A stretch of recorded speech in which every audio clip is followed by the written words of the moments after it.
to Sentinel Talk Show. My name is Dr. Ozkaya, and it's a pleasure to be with you here again. Today, I have someone that I really admire.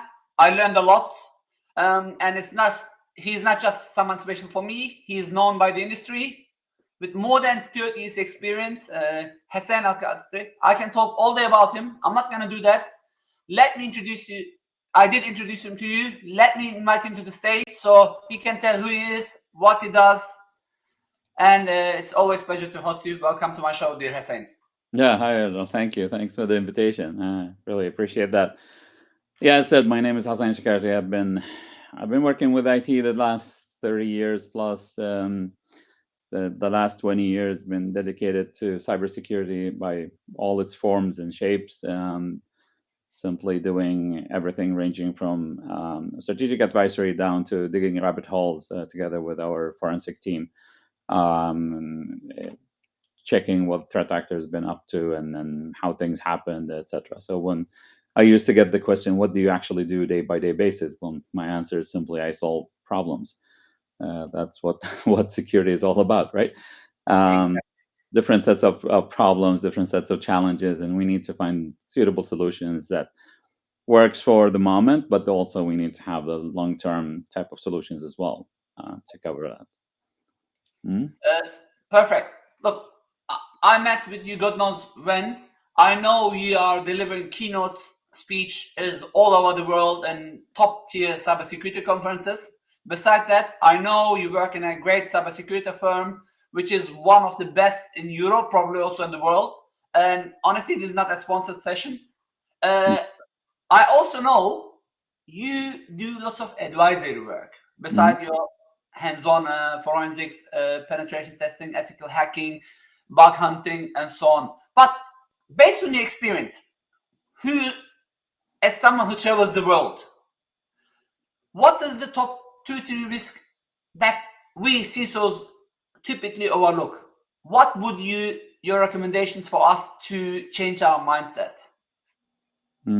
So, I mean, we handle a lot of incident response engagements on a yearly basis. We around 200 larger incident response engagements, and through that we see a lot of the opposites, and then they didn't do this. Oh, it was that easy. Oh, there was this and that, and then we oftentimes also end up in environments where there has been a lot of investment, or there is a lot of investment, a lot of security tooling, but then threat actor manage whatever way to make their through with the whole of the platform, and then maybe ended up with encrypting everything is standing still. So what we see is the major things that everybody needs to focus on is actually keep your systems and priorities up to date. So to start with, know what you have. So simply create a list. You know exactly what systems you have. You know exactly which ones are the prioritized ones. You know exactly which ones that will make it or break it. So when we step in and do incident response, we start immediately asking what systems are the most valuable ones you have in here. Which ones would you like us to focus primarily on to bring them back to operational state? And that's where the internal struggle at the customer side starts. So they basically have sometimes or most of the times or an idea about what systems that are important, but not really down to the bits. When you don't have your SharePoint site or your Jira or whatever system you keep your system documentations, if there is a system documentation, then it's very difficult to imagine what kind of work you need to do to figure out what systems and the dependencies and so on. So make a simple list, just list all of your systems, all of your servers, and know exactly what these things are doing and in which order somebody needs to work with them to bring them back to operational state. That's basically what will help you in any shape or form of an outage or standing still situation. If it is an availability incident or a cyber incident, doesn't really matter. Then you know exactly how to perform to get back into operational state. So that's for me, and the advice we give to a lot of our customers is that make sure you know your assets, make sure you know exactly what you have, and then make sure exactly what you need to do to get back to operational mode. The second most important thing is that you actually keep everything update it. That's absolutely the biggest problem we I know see. it's a pain. I know sometimes we get dead of blue screens or company uses downtimes, but I love this recommendation a lot, because which one So, is better, being 2 hours down or paying millions of dollars of ransom, right? Back to you, yeah, Hasan. exactly. These are the two, choices you have to do. Either, well, saying sorry, yeah, we updated this and it stopped working. We know why it stopped working. We can revert it back to operational state. Or that's much easier to say sorry about than, oh, we ended up in a totally encrypted or somebody stolen our data. We are now in a ransomware situation, exfil of customer information, etc. What I'm saying here is that you don't need to update everything. You need to know what are the important assets, what kind of exposure you have, what pieces must be updated now, here and now, because there is a new something published, right? There is a new vulnerability known or an advisory from a vendor and so on. If it is not possible to patch it immediately, you need to have a plan how to restrict access to it, how to make sure that no unauthorized access is possible, because not every time we are able to patch immediately. So we need to have that alternative B plan. I cannot patch it right now. It's super important to do that, but because I cannot, I can just simply isolate it and make sure only legitimate access is possible to that something. So It could make be it harder money. for hackers to reach, or threat actors, whatever. Exactly. Why should the whole world be able to access that something? If I cannot take it offline, then I can limit the access as much as possible to that until I manage to patch it. Once again, what I'm saying, you don't need to patch everything, because if you understand what important assets you have and the type of risk situation you're into, I need to map all of that and see these are internet exposed, these are only consumed by internal access. Even if there is a super vulnerability out there, if something is limited in terms of access, it's only available for authorized users connecting through VPN or on the internal networks. That something is not dangerously exposed, right? So I can still dare to have it maybe unpatched for a period of time. But if that something has to be internet exposed, I need to either shut it down, isolate it, bring it, disconnect it, or immediately patch it. I cannot afford. We've seen a lot of situations where we see what we used to call 0.5 day abuse of vulnerabilities. It's not a 0 day. It's well known. It's patched or patchable, but then it's not been patched in enough quick time, and then resulting in somebody abusing that. As a matter of fact, if you would ask Microsoft, you would ask CrowdStrike, any big vendors that are concerned about security, they would say, you know what? Most of the actually big cases we deal with, the entry point is a system that has not been patched for years. And I can Not definitely even. verify that. As you know, I used to work for Microsoft, and I was part of the cybersecurity team. And I remember when first WannaCry started. I was back at Microsoft. I know you know it, but just Yeah. to remind people, there was a vulnerability called Eternal Blue used by an agency, state-sponsored agency. And then the first patch was released not 2 days, not 2 hours later, not 2 days later, not 2 weeks later. The first attack happened 2 months later. So me as system admin, I had 2 months to patch my systems. And when unfortunately things started to get bad, and we landed as incident response team, they're like, "Oh, Microsoft, it's your fault." I'm like, "Hey, as I mentioned, we didn't have just 2 hours. We had 2 months time to patch." And after that, I worked in many big organizations as well, in a global bank. Sometimes what the teams do is, they have to take it and prioritize it, as you said. It's like I might have unlimited budget, but when I want to buy a car, I don't go to the car yard and buy all the cars. I buy as much as I need at the time, and then go accordingly, right? Comes the same thing. Exactly. From what I understand, what you recommend is look at your blind spots. Know your blind spots. You cannot protect what you don't know. So Exactly. few days ago, I was chatting with a CTO in a huge cybersecurity, in a huge firm, and he asked me, like, Erdal, how do you convince me to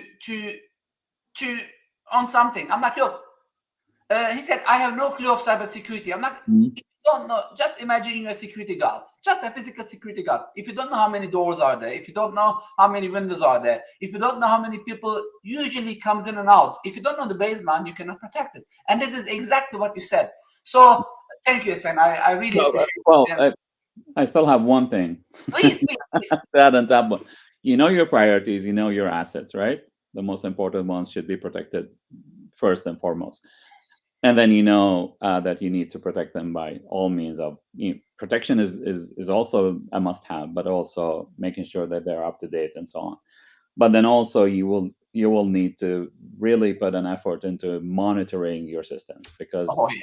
Keep an eye on it. protection only is not enough. We all gonna make that slip. We all gonna make that configuration something where we end up in an endangered system, misconfigured or something like that. It doesn't need to be like a vulnerability that is because of a lack of a patch.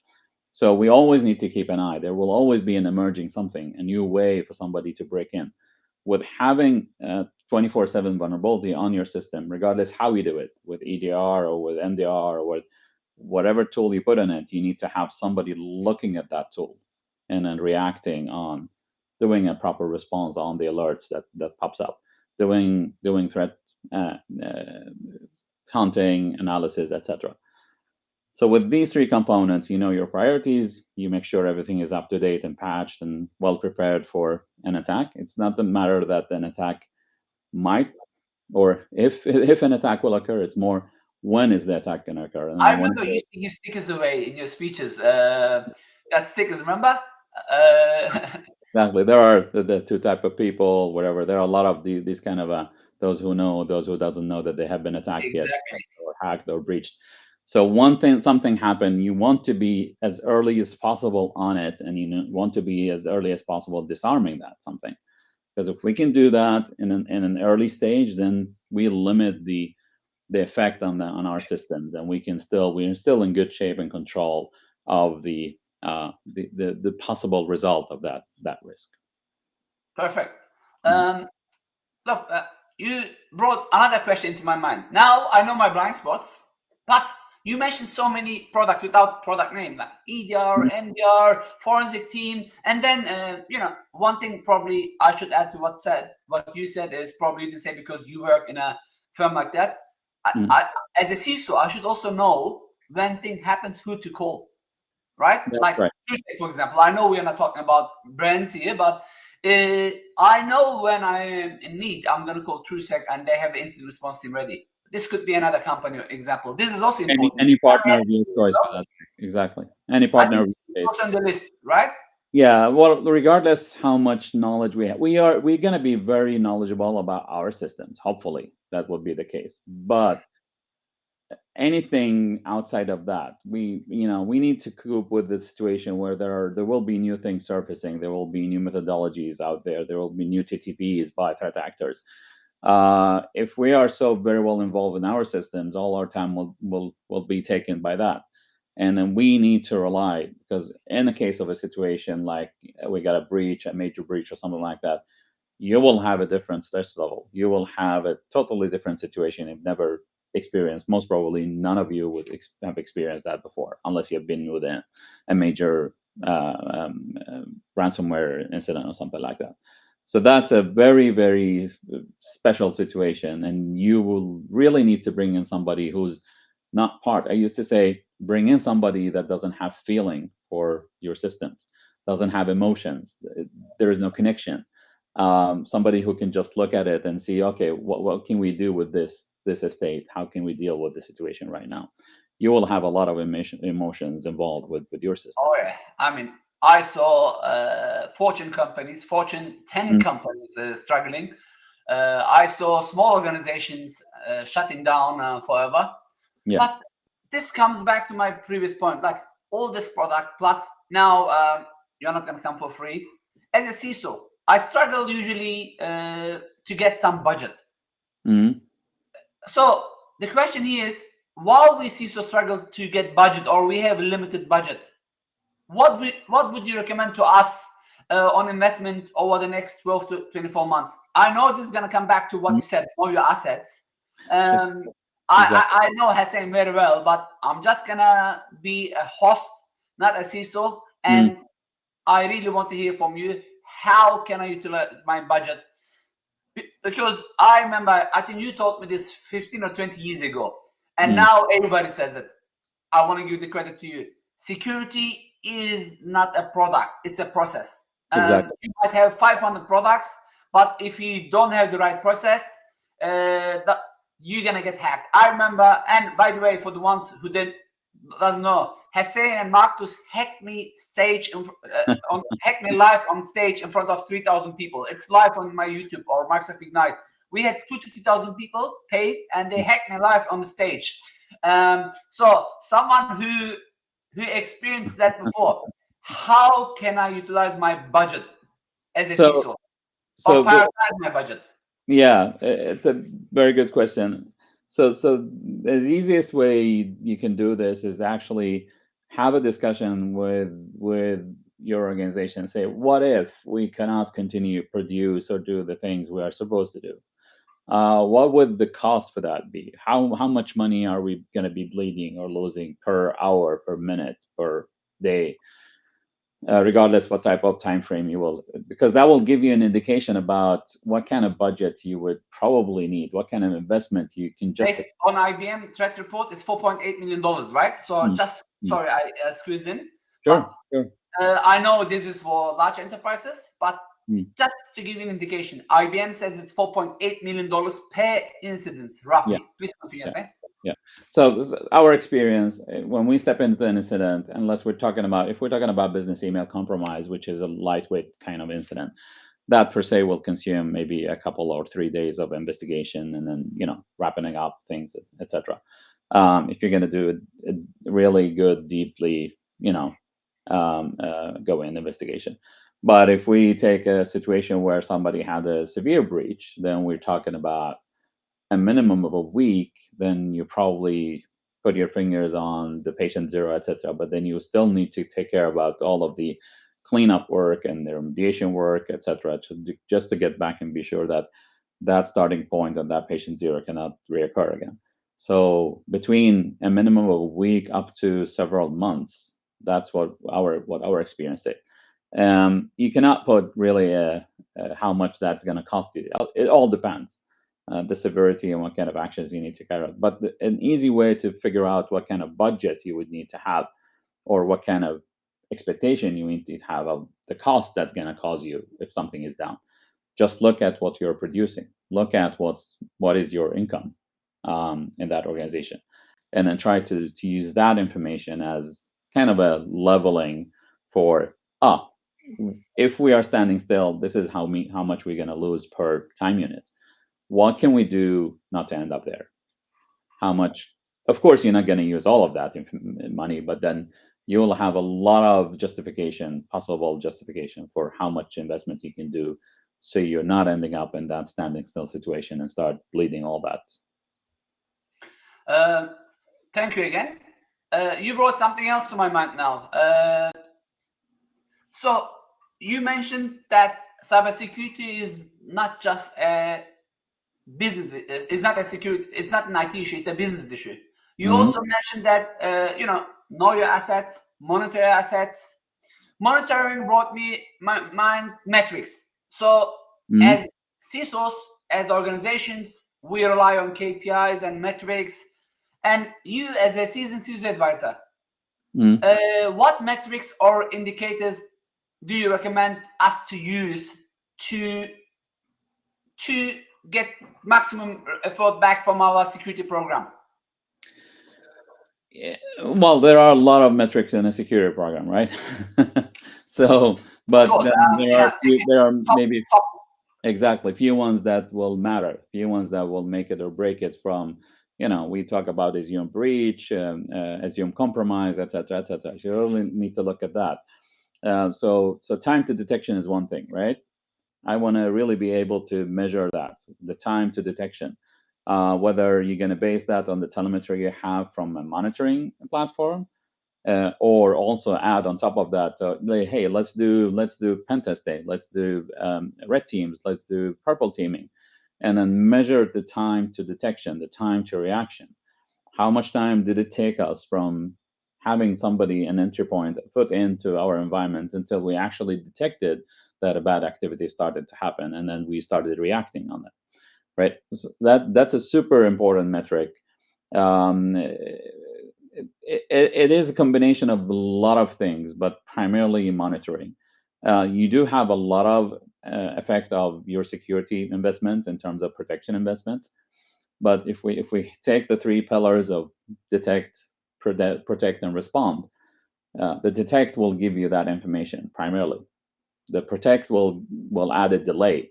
A threat actor will possibly be hindered to be able just to progress without any issues into the environment.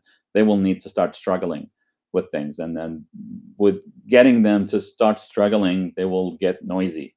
And with enough detection on it, monitoring in it, we will hopefully possibly see them as early as possible. Then the response will kick in. How quickly can we respond? We have been through situations where a customer is calling and then we are about to initiate a respond activity, but then we cannot do anything because we cannot establish any agreements for reasons. Well, the person who's entitled to sign this agreement is not at work. He or she is off for a week or days or something like that, and everything is standing still. We cannot move an inch before that agreement is in place. So having your agreements already pre-signed, ready, you know exactly who to call, where to who to start talking to, who to bring in, and you know exactly what time it takes. So training and simulation, not only simulation, tabletop type of simulation, but you actually test everything in real time. So you call for a simulation, but you actually call and do that start call. Make sure that everything is in good shape in terms of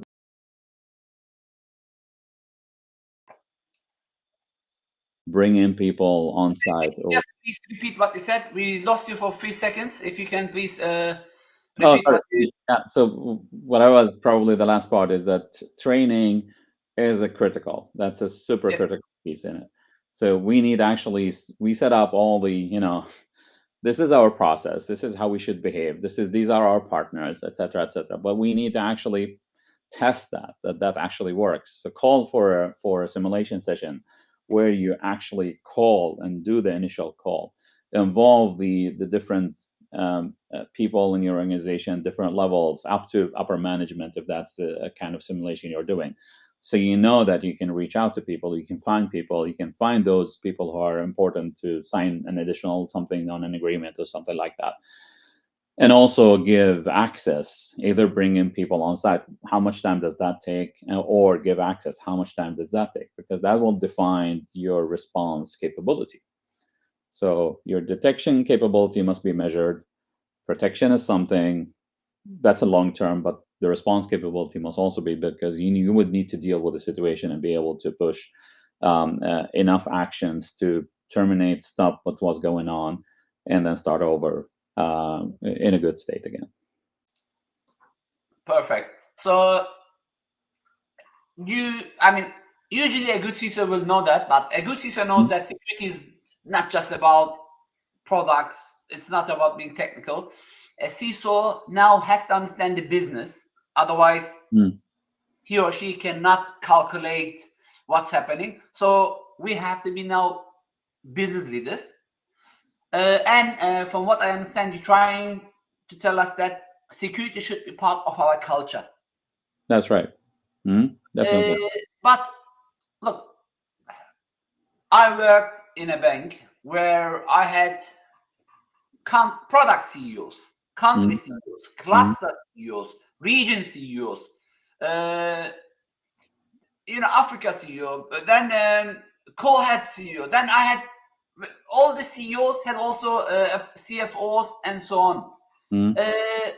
Right now, my last job was in a cybersecurity company. It was a bit easier. Most of them were cybersecurity people, but or at Microsoft, when I was working, there was some sales people, some non-technical people. It's a nightmare to create a culture for most of the CISOs. I know you have an answer for this as well. What would you recommend to a CISO so we can embed, or how can we embed the culture into our daily operations? Is Yep. it we keep sending wishing or phishing testing, or is it just keeping a clear desk policy, or is it just giving one type of security training for everybody? So what should we do? So the training and user awareness, all that's all good. That will keep certain topics top of mind, right? So you will be reminded about certain things. But users who are not really supposed to work with security on daily basis, they will soon enough forget about that. So we need to keep them well aware. Good level of user awareness is absolutely necessary on all different levels. You did just describe, from the regular user, the non IT user in our organization, to the most involved admins in our securing our systems or handling our system. But so we all agree that we should have that, but we should also enforce a culture of encouraging people to talk about security issues without fear for penalty. We have a lot of fingers being pointed. Whenever something's happened, it was that person's fault, it was that division's fault, it was this and that. So we need to be able to feel confident enough to actually tell that something is wrong. Hey, you know what? We have not been able, the business is telling us, no, you're not able to take down this system for patching. So we are hindered from keeping the system safe. This matter should be able to escalate all the way, if necessary, to the top management. Because if that system is so critically important, then top management need to know that we need actually to make sure that that's secure as well. It's not just a business call to make it or break it if we can keep that system secure or not. So we need to encourage that kind of culture in our organization. So security is super important, and then nobody should feel. I used to say nobody should actually be worried about the decision they make regarding security, because they know if I cannot make that call, I can always find somebody else in the organization, either on the tier above of me or going sideways, somebody that I can talk to, and that somebody can actually make this happen. They know exactly how important that thing is, and then they will work together with me and together with the other uh, uh, whomever is concerned about this in our organization to make this happen. So that's what we see lacking out there. We see a lot of, oh, we got our budget, but you know what? No, we have to just stick to patching once in a 3 months or something like that, because we cannot afford taking this system down. But look at it, the system is now down, whether you afforded that or not, just because it was not patched in proper time. So you need to compare these things together and have the understanding that this is critically important, and then we have to do this. If the business line or the line organization is not convinced about that, you need to push that matter up in the stack and then get the upper management to step down and then tell, yeah, without securing these pieces, we will have big trouble keeping the business running. And I guess this is going to prepare us for the better AR, right? Incident response. Putting all this together on what you mentioned, embedding the culture in will prepare us better. Again, I want to also combine the last two questions together. So I have a budget, I have a security culture, but I remember you said it doesn't matter what you do. Sometimes it could be a nation state who's after data, and they might be, maybe someone is gonna call and bribe within your organization. Happen Yeah. to Congress, it's all over the news, right? So one thing is for sure, it's not the matter when, if it's gonna happen, is it when it's gonna happen, right? As you said, what is the best way for me to get prepared? Of course, having backup, I understand, is top number one priority. Have always your backup, but what else? I know you helped me changing my mindset, and cybersecurity is all about mindset. How can I be better prepared for incident? Yeah, I used to talk about capabilities, right? You already noticed, Yes. monitoring and protection and respond, etc. One a piece of a capability we can call out here is that actually your preparedness or your ability to restore your systems, right? So if we would say things will happen, we don't know when, but things will happen. Severe something will be a fact sometime somewhere, and then we need to have the capability to be able to start over, and then we need to actually test that capability pretty frequently. I dare to say that most of the organizations out there, they say, yeah, you know what, we have a backup solution. When you ask them, do you also have a restore solution?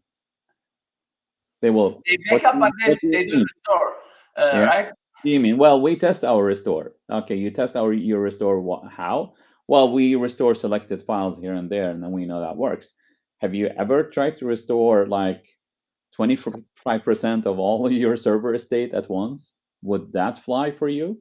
What time would it take for you to restore most of your environment? Will you need to wait for several weeks until things get indexed and then ready for restore? How much bandwidth do you have? How much actual capacity do you have on your storage and Or computes? even computer power, right? You might have, yeah, you will not have the computing power for that as well. Yeah, because when something happens, and if you really want to know why that thing happened, and you want to make sure that that doesn't happen again, you cannot just scrap whatever systems has been destroyed or affected With and all this pressure, emotions. right? You need to involved. understand, you need to do your homework and do the proper investigation, forensic investigation, know exactly what happened. And meanwhile, you're doing your investigation, you would need to work on to restoring your systems. And just like if you're already running on 80% of your capacity in terms of compute and storage, then you cannot really restore most of the systems that you have to restore whilst you're waiting for the forensic work to be done. Once the forensic system or investigation is done, then you know exactly how to clean up those systems that were affected, but you would need them to have them ready to be handled, right? So basically, you would, in the most severe cases, you would end up running three different versions of your, maybe the whole of your platform or major parts of your platform. Do you have the capacity that can cover three times what you're running today? So that's an investment. That's a call that needs to be taken by somebody. Somebody needs to make that call and decide that, yeah, we need to have at least 50% available capacity in our storage and compute, or we know who to call to bring in that capacity when that is needed. And we have guaranteed, or we have settled all the agreements that are necessary. So we don't need to struggle. We just make one call and somebody will pop up with, a rack of whatever type of hardware or something like that, that will settle that need for that moment. So, Hasain, thank you again. Probably the last question that I'm going to ask, because I know with you we can talk hours and hours, hours. We did in the past. Yeah. So, look, someone like me who was born in Germany, Mm-hmm. so GDPR, lived Yeah. in Australia, Australian Data Protection Act, Mm-hmm.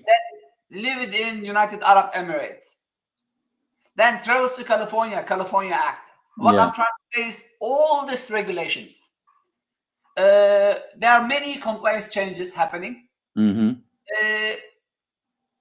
As CISOs, why it's important for us to proactively planning for the regulations, especially in the next 1 to 2 years. What do you see in this space? Yeah, we see a lot of developments and regulation. Regulations are increasing and not decreasing. The number of them that we need to adhere to are just simply increasing because of the ongoing security situation in the world, etc. With Exactly. And new, it's a cash show. It's much easier. I can right. get 4% of your revenue as GDPR if you get hacked. So Mm-hmm. if you don't use your budget well, if you don't take your security plan, your security well, you will Yeah. not just pay ransomware, you will also pay 4% of your revenue as a fine. But also, Limiting market shares and everything. exactly. But also, most of the organization, they do have some kind of a process description or documentation or routine. But what they don't know is that where all of these critical assets are in the systems.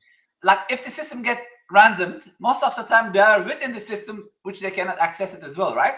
That's true. And then they start an investigation, or let's say the system has been accessed by unauthorized somebody, right? And then they copied files or something like that. That's when they will start the journey to understand, oh, what did these files include? The homework should be done that should have been done is that, yeah, you know what, on that server we know that we have critical information about our employees or customers or our whatever that is, that could be like under certain requirements of certain compliance, etc., or framework. So our experience is that when something bad happens, when an incident occurs, that's when the system starts thinking about, oh, anybody knows what kind of sensitive information we have on that file server that the threat actor actually copied like 2 terabytes of data from or something like that. That's when they start investigating what was there. So we need to be proactive in that matter. We need to know what we have. And then in a lot of cases, we also encounter that we see servers with gigantic amount of information that is actually just there because it's been there for ages. No cleanup, no archival, no filtering, no nothing has been occurred.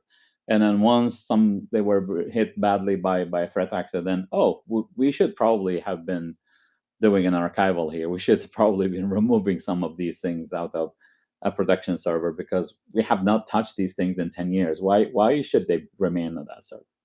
So that's a priority that needs to be done. At least we know what kind of information goes where in our platform, and then work in accordance with the different regulations and requirements to deal with that. So that information is moved away from being able to access by a regular user or anybody in the organization if that's not necessary.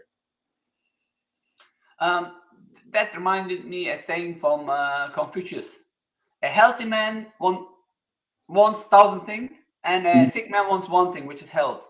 Yeah. Uh, a healthy system admin or CISO wants budget for 1,000 things, but Hmm. once they get hacked, they want one thing to get out of it as soon as possible. Exactly. And it's funny. It's funny. I mean, when we are in there doing a response engagement, then You said, all of the things, all of the project that has been postponed into the future because somebody thought, no, this is the business one.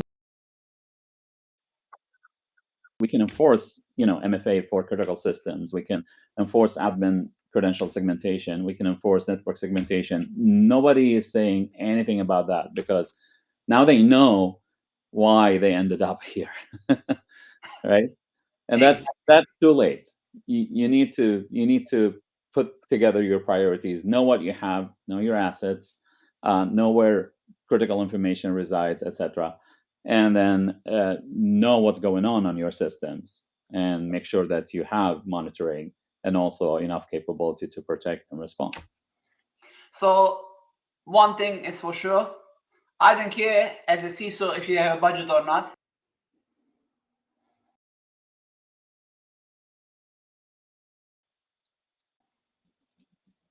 All right, both of us were for 1 second. Yeah, that was a blackout. Can you hear me? Yeah, Yes. yeah, but we're back. So one thing that we have to do is have incident response plan, and I would like to thank you again. I have a book on this, which is a bestseller on Amazon: Incident Response for Business Continuity and Incident Response in the Age of Cloud. So I'm gonna put a QR code at the end. People can go and download the ebook for free. Hasain and Marcus, his CEO or his friend for God knows how many years, his business partner, they contributed my book as well. So we're gonna give it free away for everybody. The QR code should be somewhere here. If not, under the comments, go and download it. Hasain, the aim was to keep this short so people can listen in their lunchtime. But knowing you and I, we can go days and days. Yeah, we can go on. Is there anything that you want to recommend the CISO community? Well, monitoring. I cannot emphasize how important monitoring is. We know for sure. We know that properly monitored systems, somebody is on the alerts and handling them and responding to them properly and quickly. you will never end up in a severe situation. You will never end up in a situation where business critical systems are affected severely. Perfect. Thank you very much. It's always a pleasure. And I'm not, I usually tell this to all my guests, but with you, from deep of my heart, it's, I mean, with all of them, of course, but you are not just, you are a mentor for me. You are a good friend of mine. I call you brother as well. And I know it's late for you in Sweden. I am here in New York. Thank you for taking the time for the community. I really appreciate it. And thank you. Me too. Thank you for the invitation. And then it's mutual, Erdal. It's yeah. Thank you, dear Hasain. Thank you. With this, we came to the end of one more show. Until the next one, I'm looking forward to see all of you in the show, and thank you very much for joining.